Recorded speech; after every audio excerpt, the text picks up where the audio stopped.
একটা ম্যাচের জন্য আটকে ছিল পুরো টি-20 বিশ্বকাপ।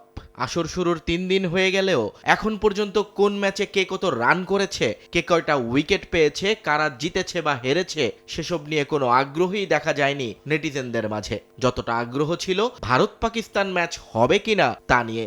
আর হবেই বা না কেন, এই এক ম্যাচেই যে নির্ভর করছিল আইসিসির বর্তমান আর ভবিষ্যৎ। একটা ভারত পাকিস্তান ম্যাচের বর্তমান বাজার মূল্য 6,000 কোটি টাকার চেয়েও বেশি। আইসিসির বার্ষিক আয়, সদস্য দেশগুলোর বার্ষিক অনুদান সবকিছুই নির্ভর করে এই একটা ম্যাচের উপর। তাই তো শত প্রতিকূলতা থাকার পরও আইসিসি এবং এসিসি ইভেন্টে এই ম্যাচ আয়োজনে প্রাণান্তকর চেষ্টা ক্রিকেট কর্তাদের। ইসলামাবাদ থেকে এক টুইটে এখন বদলে গেছে সব। আইসিসি থেকে এসএলসি সব জায়গায় স্বস্তির আবহ। ক্রিকেট বোদ্ধাদের মতে টুর্নামেন্টটাকেই বাঁচিয়ে দিয়েছে পাকিস্তান। না হলে বিশাল অঙ্কের এই ক্ষতি মাথায় নিয়ে ভবিষ্যতের পথ চলা কঠিন হয়ে যেত ক্রিকেটের নিয়ন্ত্রক সংস্থার জন্য। 174 মিলিয়ন মার্কিন ডলার লোকসানের হাত থেকে মুক্তি পেয়েছে আইসিসি।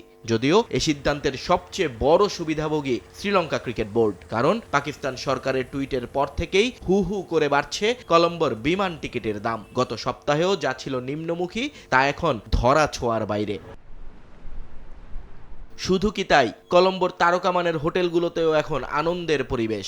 বিশ্বকাপ উপলক্ষে পর্যটন খাতে বিপুল বিনিয়োগ হলেও ক্ষতির শঙ্কায় দিন কাটাচ্ছিলেন তারা। কিন্তু এখন ভারত পাকিস্তান ম্যাচকে কেন্দ্র করে আবারও জমে উঠতে শুরু করেছে সবকিছু। প্রায় প্রতিটা হোটেলেই এখন হাউসফুল বোর্ড ঝোলার অপেক্ষা। অর্থনীতি আর কূটনীতির এই মারপ্যাচে অবশ্য দিন শেষে জয়ী হলো ক্রিকেট।